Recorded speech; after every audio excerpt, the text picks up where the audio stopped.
गुरुर्ब्रह्मा गुरुर्विष्णू गुरुर्देवो महेश्वरः गुरुः साक्षात् परब्रह्म तस्मै श्री गुरवे नमः। यत्र योगेश्वरः कृष्णो यत्र पार्थो धनुर्धरः तत्र श्री विजयो भूतिर्ध्रुवा नीतिर्मतिर्मम नमितो योगी घोरविरागी तत्त्वज्ञानी संत तो सत्विवर परात्पर गुरु ज्ञानदेव भगवंत।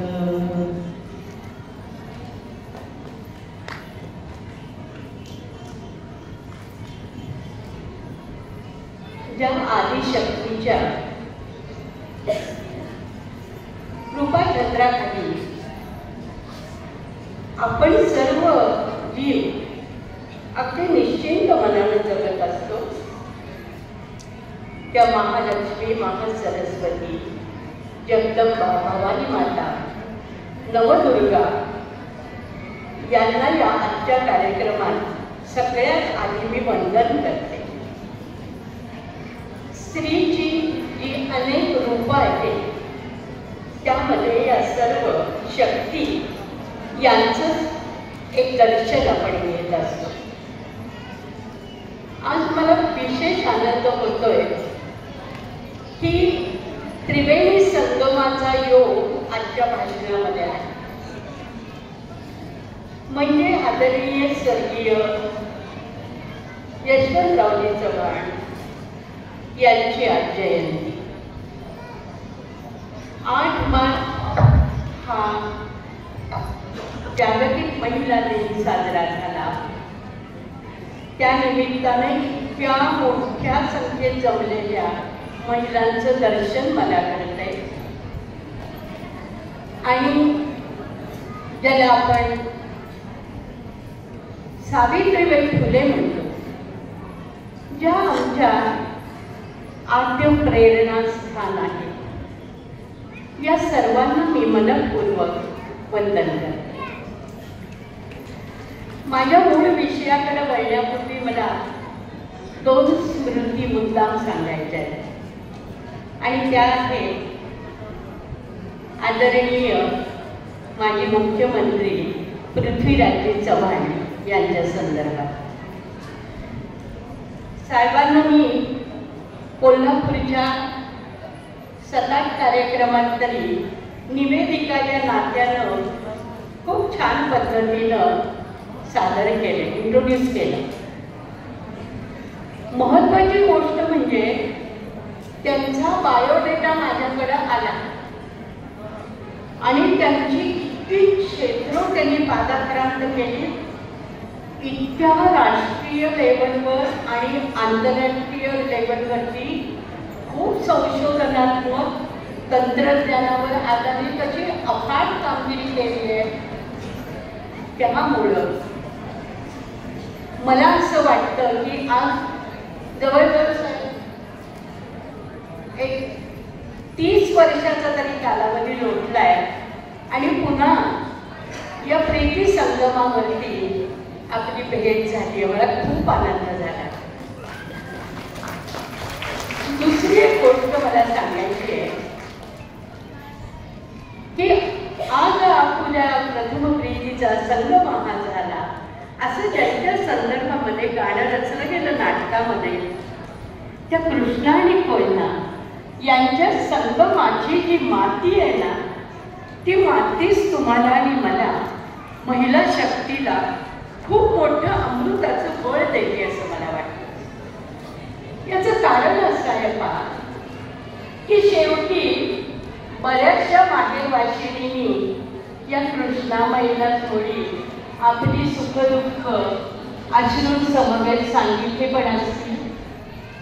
बऱ्याच जणींची डोहाळ देऊन त्या वाळवंटात झाली असतील. बऱ्याच जणींनी आपल्या बालकाला घेऊन कृष्णामाईची ओटी बनली असेल. कारण असं आहे की आपल्या सांस्कृतिक जीवनामध्ये नद्या लोकमाता यांना फार मोठं स्थान आहे. त्यामुळं ज्या 75च्या साहित्य संमेलनात, अखिल भारतीय साहित्य संमेलनामध्ये दुर्गाबाई भागवत या अध्यक्ष होत्या आणि आदर्श उदाहरण सांगते. यशवंतराव चव्हाण साहेब त्यावेळेला उपपंतप्रधान होते आणि ते खाली रसिकांच्या ठिकाणी एक सामान्य रसिक म्हणून बसले होते. हा संस्कार या कराडनं आपल्या सगळ्यांना दिलेला. आज या मेळाव्यात मला आणखीन एक आनंद होतोय की माझ्यासमोर एक ताई बसल्या आहेत आपल्या चिमुकल्याला कुशीत घेऊन.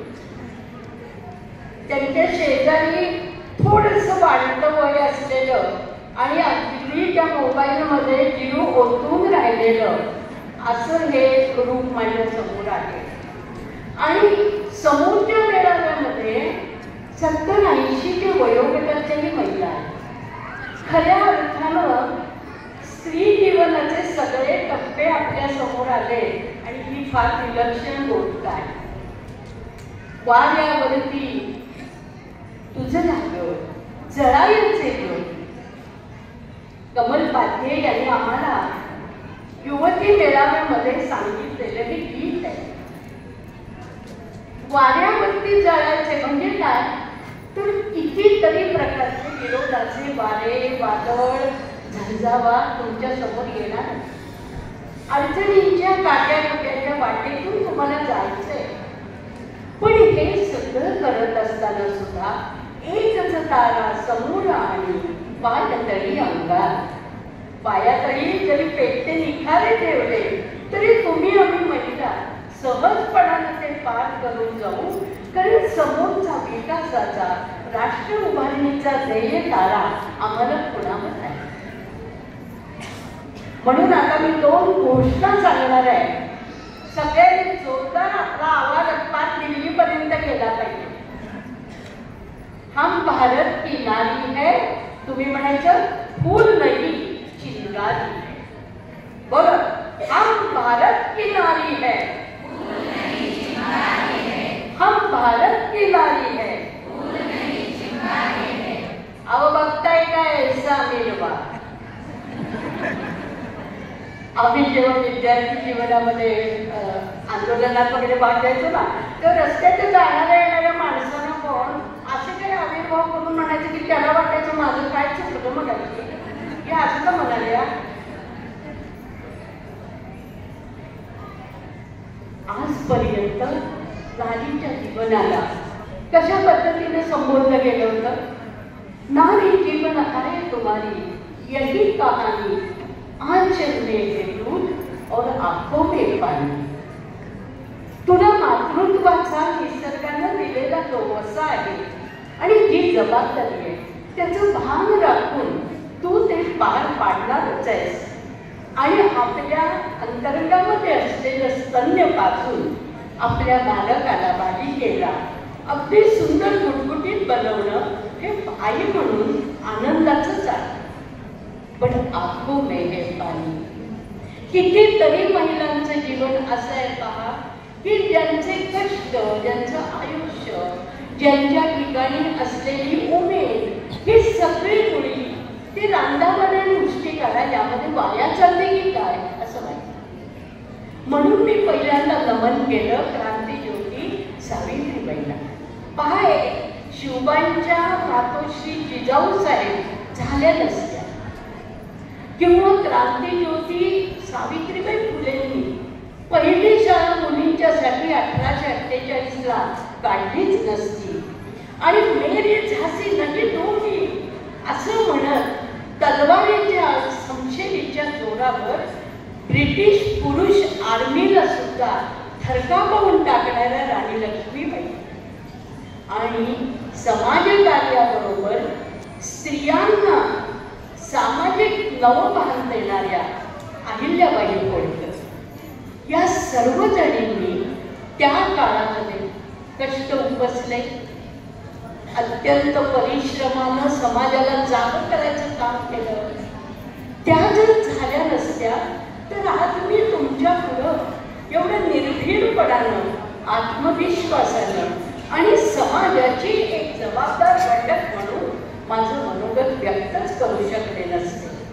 आज किती मस्त वाटते म्हणून सांगू की आपली संख्या ही कितीतरी टक्क्यांनी जास्त आहे आणि पुरुष बिचारे बावरून थोडे थोडे टक्के सांभाळत एकमेकाला जोडून आहे. पण एक एक पुरुष 1000ला भारी आहे बरं काय, तसं आपण काही हे करायचं नाही. माझा मुद्दाच इथं असा येतो की महिला दिन साजरा करत असताना आमचं पुरुषांविरुद्ध खरंच भांडण आहे का? का त्यांनी आम्हाला आजपर्यंत छळलं ना की स्पॉट आहे जशा कसे खून कापत खून से देंगे, नको ना. अशी पेशती वृत्ती, भांडण तंटा, वैर भावना हे समाजाला जोडणार नाही, ते समाज तोडेल. आणि कुठल्याही स्त्रीला नातं असू दे, गजऱ्यातला दोरा असू दे किंवा लहान मुलाला पाळण्याची जी दोरी आहे ती दोरी तुटणं तिला आवडत नाही. आम्ही जे तोडलेलं आहे ते जोडणारे आहोत, जे विखुरलेलं आहे त्याला सावरणारे आहोत आणि जे पखरण होऊन झालेलं आहे त्याचा एक सुरेख अशा पद्धतीचा गजरा करण्याच्या मनोवृत्तीच्या स्त्रियांचं नाव आहे आदर्श महिला. बघा, गजऱ्यामधला दोरा दिसतो का? नाही दिसत, पण तो दोरा आधार असतो म्हणून त्या गजऱ्याचं अस्तित्व आहे. संपूर्ण पुरुष जातीने हे लक्षात घेतलं पाहिजे की घराला स्त्री हा दोरा आहे म्हणून घराचं गजरेपणाचं देखणेपण आणि कुटुंबाचा सुगंधी दरवळ हा संस्काराला समाजापुढे येत असतो. आता आम्हाला स्त्रियांना रांधावाला गोष्टी करायला म्हणतात तर मला नाही वाईट वाटत. माझे मिस्टरही या तिथं आहे, ते सांगतील की मला स्वयंपाकघराचं किती अतोनात वेळ आहे. मस्त मस्त रेसिपी कराव्यात, लोकांना खाऊ घालावं, नंतरचा पसारा आवरावा, तो आवरतानाच आपण रात्री काय करूया याचा विचार करावा. कोणी करपत नाही ना, दूध उतू जात नाही ना, कुकरची शिट्टी झाली का, सेम टाईम मी बघू शकते. अहो, निसर्गानेच आम्हाला अष्टावधानी बनवली आणि तुम्ही सगळ्या जणी स्त्रिया आत्ता इथं ज्या आलेल्या आहात ते पहाटे 4 पासून राबून आल्या की का? घरी गेल्यावर कुणाच्या बिहोळीचा आकार बदलता कामा नये. मोठी गेली तिकडं काय तू नाचली मुली काय महिन्यातून होते वय म्हणून देतो म्हणून असं आपण ऐकून घ्यायचं. ह्या गाण्याने ऐकायचं ते बडबडायला लागले मोठमोठ्यांदा मनातल्या मनात गाणी म्हणायची, देवाची स्तोत्र म्हणायची, आई जगदंबेचा जप करायचा, काय त्रास होत नाही. हे माझ्या अनुभवाची बोल आहे, त्यामुळे त्याच्याकडून होताच ठेवा. मग आज आमच्या पुढं काय वाढवून ठेवलंय? खरंच आम्हाला स्त्री स्वातंत्र्य पूर्णपणानं आहे का? आमची फरफट कमी झाली आहे का? आमच्या घरगुती कामाला उत्पादक मानलं जातं का? आमच्या कष्टाची किंमत खऱ्या अर्थानं केली जाते का? बघा ना, तुम्ही दिवसभर जे काम करत असता त्याचा हिशोब केला ना, ज्या घरात कामवाल्यांकडून बरीचशी कामं केली जातात त्यांना माहित आहे काही हजारांचा पगार कामवाल्यांवरच जातो. माझी नोकरी करणारी मैत्रीण मला म्हणाली की अहो मी काही नाही बघा, पगार झालाय ना 500 रुपयाचं सगळं विकत घेऊन जाते. मग चटण्या म्हणू नको, लोणची म्हणू नको, उन्हाळी कामं म्हणू नको, तयार पिठं म्हणू नको, आंबोळी उत्ताप्याचं ते सगळं मी बरोबर घेऊन जाते. कारण का तर स्त्री म्हणजे घरातलं ऑल इन वन अशा स्वरूपाचं यंत्र आहे का काय? पण मी तुम्हाला सांगते, जे निसर्गानं स्त्री आणि पुरुष यांच्यावर जबाबदारीचं विभाजन केलंय ना, त्या विभाजनाला आपण आदरानं स्वीकारूया. आम्ही बायका असं म्हणतो, याला काय माहित आहे बैला पाण्यातील होताना काय कसं होतंय, कसं माहित आहे, निसर्गानेच नाही केलेलं. पण याचा अर्थ असा नव्हे की दरवर्षी स्त्रीवरती बायकोवरती मातृत्व लादतच फिरायचं, असं नाहीये. संसार हा दोघांचा आहे. एकाला पसारा केला तर दुसऱ्याला आवडायचा. पुरुष म्हणतात आम्ही तेच करतोय, आम्ही पसारा करतोय, ती आवडते आहे की नाही सोयीचं शास्त्र. तू खुद को कर बुलंद इतनी तब ही जमाना बदलेगा, दरिया की कसम मोसों की कसम ताना बाना बदलेगा. आमच्या महिला दिनाची ही सगळी गाणी आहेत लक्षात ठेवा. आता मला 4 मुद्दे महत्वाचे म्हणून तुमच्या समोर मांडायचे आणि ते तुम्ही शांतपणाने नक्कीच ऐकून घेणार आहे. स्त्रीजवळ निर्णय क्षमता असली पाहिजे, नाहीतर कसं होतं, आता आम्ही ठरवणार आहे, जावा तुम्ही स्वयंपाकघरात काय आहे ते बघा. नाही, घरात वस्तू घ्यायची असती, घरात कुठला रंग द्यायचा, घरात पाहुणे आले तर मेनू काय करायचा, त्यांना भेटवस्तू काय द्यायची, ती कुठून आणायची, गुगल पेला आणायची का कॅश द्यायची, सगळ्यात आपण सहभागी व्हायचं. मुखी बिचारी कुणी हाका अशी मेंढरे बनू नका. आपण 2 पायाचं जनावर नाही आहोत. आपल्याला भावना आहे, विचार आहे, मेंदू आहे. आपल्याला परमेश्वरानं अनेक क्षमता दिल्या आहेत आणि आपल्या ठिकाणी एक अति महत्वाकांक्षा पण आहे. आता बघा, तुम्ही इथं सगळ्यांनी का नाही बरं, तुम्ही म्हणा निमंत्रण मिळालंय म्हणून, पण आता आवाज सांगतोय की मी कोणतरी घडू इच्छिते, मला काहीतरी करून दाखवायचंय, मला चमकायचंय, मला माझ्यातल्या क्षमतांचा उपयोग करून घ्यायचा आहे. आणि तो कसा करावा, मार्गदर्शन कुणाचं घ्यावं, तंत्रज्ञानाचा वापर कसा करायला पाहिजे. संघटन में शक्ती है, एकटीनं नाही. बघा, एवढ्या जणी तुम्ही आलेले आहात, तुमचे कष्ट 500 पटीनं आज द्विगुणित होणार आहेत की नाही.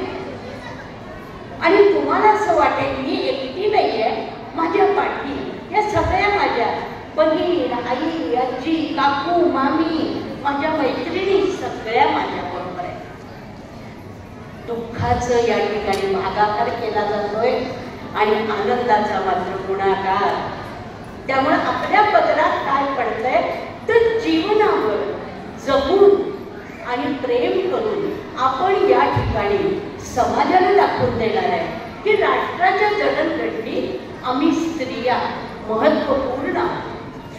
आता सगळा इतिहास तुम्हाला माहिती आहे की आता इथे आपण बघतोय कल्पना चावला, अंतराळाचं क्षेत्र जे आपण नुसतं मान वर करून पाहतो त्या ठिकाणी, किंवा आता सुनीता विलियम्सचा 6 महिने त्या अंतराळामध्ये एकटं आणि एकाकी किती धाडसी आहेत सांगा. आमची सातारची कन्या बाबर पिन स्पाईकची अनुवाणी मॅरेथॉन स्पर्धा जिंकणारी. सांगायचं तात्पर्य काय, डॉक्टर आहेत, इंजिनियर आहेत, CA आहेत, वकील आहेत, उद्योजिका आहेत, संस्था चालक आहेत, संस्थांच्या डायरेक्टर पदाचं जबाबदारी स्वीकारणारे आहेत, पर्यटन क्षेत्रात आहेत. कुठलंही क्षेत्र घ्या ज्यात महिला मागं नाही. केवळ आम्हाला हा टेंभा गिरवायचा नाही. मला काय म्हणायचंय, आम्ही आम्हाला स्वतःला आजमावून पाहतोय आणि जे पद आम्हाला मिळेल ते आम्हाला आमच्या गुणवत्तेवर मिळवायचं, कुणाची शिफारस करून नाही. येते लक्षात. आता 2 उदाहरणं माझ्या विद्यार्थिनींची देते, म्हणजे हा माझा मुद्दा तुमच्या पक्का लक्षात आहे.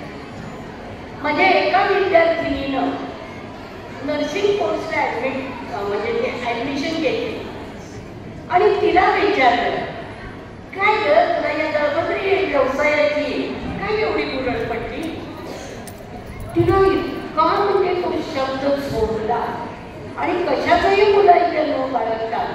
मुलाखत घेणाऱ्याला ती म्हणाली, हा शब्द तरी तुमच्या तोंडून कसा काढला? तुम्ही लाडकी आहे.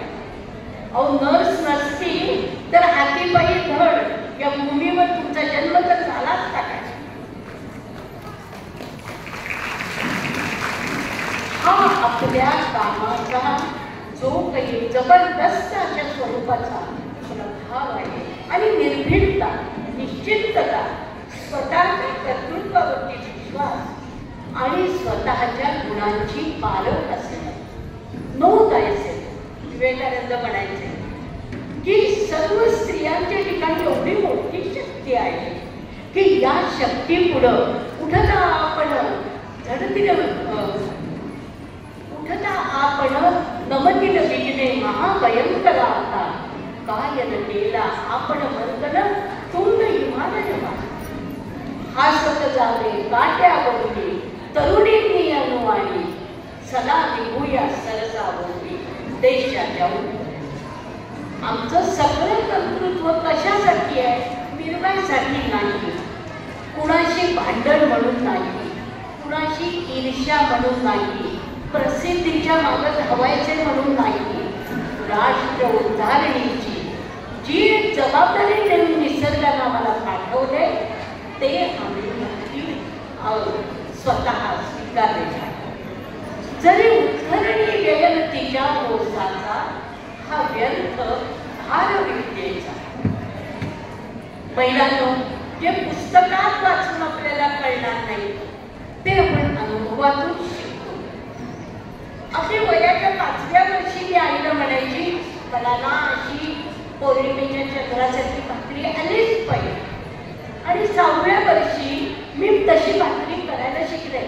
काही कौतुक नाही, आईच्या भाकरीचं रोज रोज पाहणं, प्रात्यक्षिक आणि निरीक्षणातून हे सगळं शक्य झालं. दुसरं म्हणजे सहज शिक्षण आहे. बघा, आता इथं तुम्ही सगळ्या जरी बसलाय, एकमेकींच्याशी तुम्ही येण्यापूर्वी बोललात. तुम्हाला असं लक्षात आलं ना, अरे मी समजते त्यापेक्षा हिच्या घरची परिस्थिती फार आणखीन कठीण होती, तरी त्यावर तिनं मात केली. मी अंधशाळेत, मूकशाळेत, अपंग गृहांमध्ये अशी करमणुकीला जाते, त्यांची करमणूक करते आणि मला लक्षात येतं की परमेश्वरानं माझ्यावर किती उपकार केले. आई वडिलांनी माझ्यासाठी किती कष्टा काढल्या, म्हणून मला अव्यंग मेंदू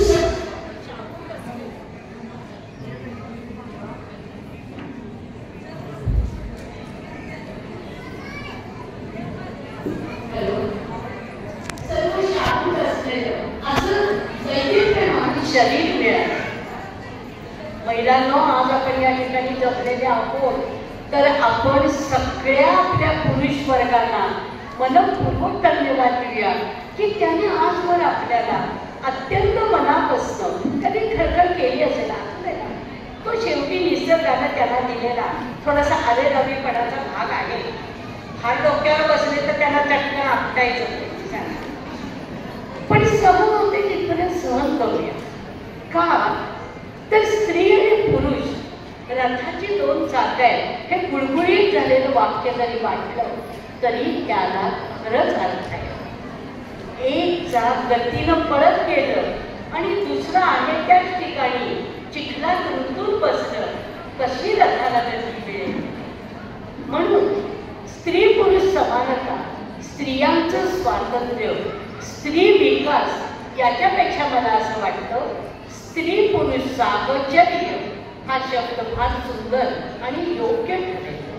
आणि म्हणून तुम्ही आज घरी त्या व्याख्यात्याने काय सांगितलं असं विचारलं तर जरूर सांगा की स्त्री पुरुष समानता आणि स्वातंत्र्य यापेक्षा स्त्री पुरुष साहचर्य, सहसंबंध, एकमेकांना समजवून घेणं, पूरक असणं. मी खेडोपाडी आता जाते महिला मेळावे घ्यायला, तिथं बाया कुणी धारा काढून आलेल्या असतात, कुणी गवताचं धारा घेऊन आलेल्या असतात, कुणी अजून कोचलेला पदर काढायचे विसरलेल्याच असतात, पण येतात, उत्सुकतेनं ऐकतात आणि म्हणतात तुमचे एक बाई बरं आहे हो, शहरातल्या बाई, आता तुम्ही आला डबा आणून टाकले असतील, आम्हाला तसं नाही, भाकऱ्या वाढवावं, तेव्हा आमचं गळगाट होतं. मी म्हटलं म्हणजे व्याख्यान देणाऱ्या बायकांबद्दल तुम्हाला भलत्याच कल्पना दिसत आहेत आणि भलतेच आरोप आहेत.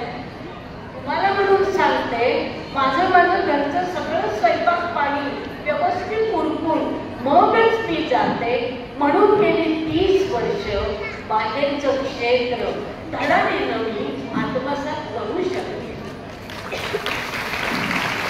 आपला पहिला आदर कुठेही असू दे, महिलांनी आपलं घर, कुटुंब, नातीगोती, आला गेला पै पाहुणा, सणवार, संस्कृतीचं उठणं बसणं करणं, वडीलजनांची सेवा, नात्यांमध्ये असलेला आदर आणि महत्वाचं म्हणजे आपल्या नंतरच्या पिढीला संस्कारक्षम बनवणं. किती जबाबदारी आपण पार पाडत असतो आणि यासाठी फार मोठं काहीतरी आपण भव्य दिव्य करतोय असं बिलकुल नाही. मी अभ्यास करत होते, माझ्या मुली सारखं बघत होत्या, आई बाबा सारखे अभ्यास करतात, त्यांना कधी अभ्यासाला बसावून सांगावं. बघत होत्या, सगळी कामं आम्ही घरात करायचो आणि मग मी म्हणायची, आता माझं ना झाडून झालं की मी भाजी निवडणार आहे. मग दोघी जणींना आनंद व्हायचा. त्या म्हणायच्या, गंमत करूया, आपण आज भाजी निवडून घेऊया, आईला सरप्राईज. सक्ती नाही करायची, पण त्याला मोटिवेशन, प्रेरणा द्यायचं, उद्युक्त करायचं. आणि हे सगळं कसं करायचं? ते जिभेवरती खडी साखर, डोक्यावर बर्फाची लादी, हातामध्ये शाबासकीची थाप आणि पायामध्ये विजेची चपळाई. जमतंय सगळं.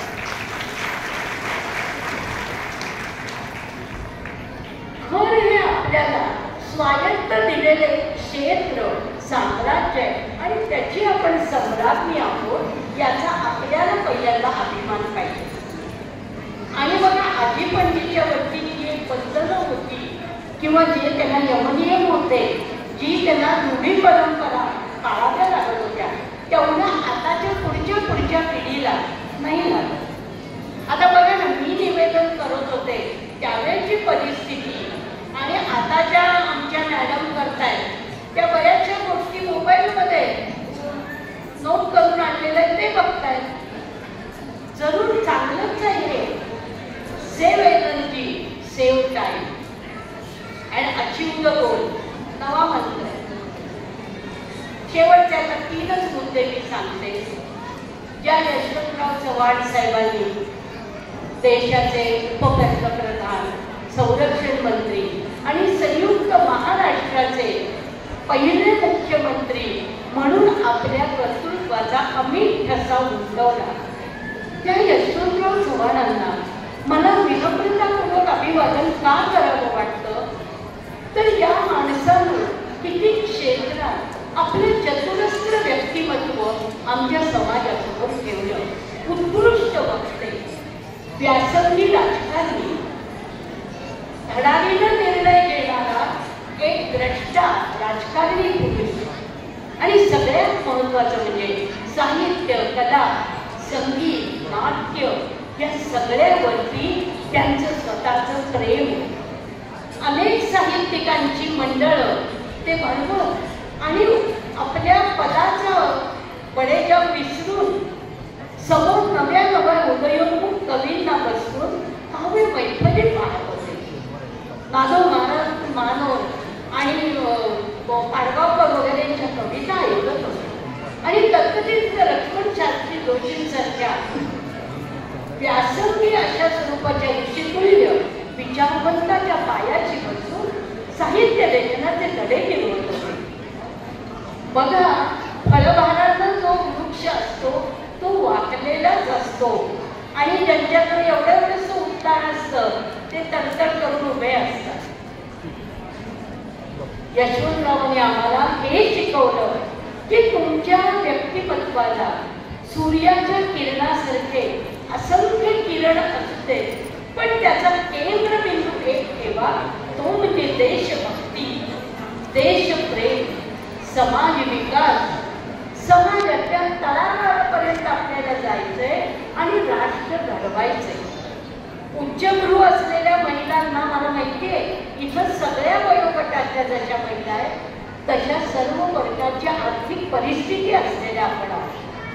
काही जणींना संध्याकाळची भ्रांत सुद्धा असेल आणि काही जणींना इतकं उदंड आहे पण शरीराला सुद्धा उदंड रोग आहे असंही असेल. हलवायाला डायबिटीज झाला काय उपयोग आहे का सगळा, पोतभर साखर रोज खाऊ शकतो पण शरीर खाऊ देत नाही. म्हणून महिलांना मला तुम्हाला जागरूकतेने सांगायचं आहे की हेल्थ इज वेल्थ, आरोग्यम धनसंपदा. आणि इकडं आपण महिला स्त्रिया नेहमी दुर्लक्ष करतो. घरादारात कुणी आजारी पडू दे पहिल्यांदा धावपळ करणाऱ्या, डबे करणाऱ्या, रात्रभर जागणाऱ्या, काळजी घेणाऱ्या, औषध पाणी वेळेवर देणाऱ्या, पथ्यपाणी सांभाळणाऱ्या आणि त्यांचं ऑपरेशन नंतरची देखभाल ही धावून धावून करणाऱ्या किती महिलाच. पण त्यांना स्वतःला काही व्हायला लागलं तर मात्र त्या स्वतःहून डॉक्टरकडे जाणार पण नाही. वयोपरत्वे वेगवेगळे व्यायाम करणं, पथ्य पाळणं, योग्य पद्धतीचे आयुर्वेदिक आहार तज्ज्ञांचे सल्ले घेणं काही करतो का हो आपण. तुम्ही करत असाल वेल अँड गुड, तुम्हाला अगदी मनापासून धन्यवाद. आणि करत नसू तर संपूर्ण कुटुंबाला जर आपल्याला छान राखायचं असेल तर पहिल्यांदा स्वतःला पण उत्तम राखलं पाहिजे. 40शी जर आम्हाला जबरदस्त तब्येत राखायची असेल 20शी पासून आम्ही आरोग्याच्या त्या शाळेचे सदस्य झालंच पाहिजे. मग तेव्हा आम्ही तयार केलेली जी शारीरिक शक्ती असेल ती आम्हाला 60 पर्यंत बुद्धिनाठी नाही म्हणायला लावली आणि 60 नंतर 80 आणि अंतिम श्वासापर्यंत आम्हाला जर स्वावलंबी, आत्मनिर्भर, मनस्वीपणानं जीवनावर प्रेम करत आणि सगळ्या पुढच्या पिढ्यांना देखील आमचा आदर्श ठेवत राष्ट्रघडणी, समाजकारणात, राजकारणात सुद्धा सक्रिय व्हायचं असेल तर आम्हाला शरीर माध्यम खलु धर्म साधन, हे शरीर नावाचं जे साधन आहे ना, या साधनानं आम्हाला उत्तम प्रकारच्या विकासासाठी स्वतःला सिद्ध करायचे. तेव्हा महिलांनो काही गाणी ही आपल्या समोर मुद्दाम मला ठेवावीशी वाटतात की ज्या गाण्यांमधून खूप काही बोलण्यापेक्षा काही अशा स्वरूपाचे आनंद आपण घेऊ शकू. कवी भारा तांबे म्हणून एक आमचे कवी आहे. आपले जागतिक महिला दिनाच्या दिवशी एका थोर कवीनं आपल्या पत्नीबद्दल किती सुंदर उद्गार काढलेत पहा आणि सगळ्या पुरुष वर्गाला सुद्धा ते खूप आवडते. ते म्हणतात सकाळ सकाळी झुंजू मस्तपैकी उपाळी रंगलेली आहे आणि त्यावेळेला हातातल्या बांगड्यांचा किणकिण आवाज करत अंगणामध्ये सडा रांगोळी करणारी आपली सहधर्मचारिणी पाहिल्यावर भारा तांबेंना ओळी सुचतात. ही अपूर्व शक्ती सगुण झाडीत से मम अंगण, हे माझे भाग्य बघून जळफळतील देवते, सहज तुझी हालचाल मंत्रे जणू मोहिते. ते म्हणतात माझ्या अंगणामध्ये ही अपूर्व शक्ती जागृत करते आहे, हे माझं भाग्य बघून देव सुद्धा जळफळतील. बघा केवढा महत्व आपल्याला देत आहे.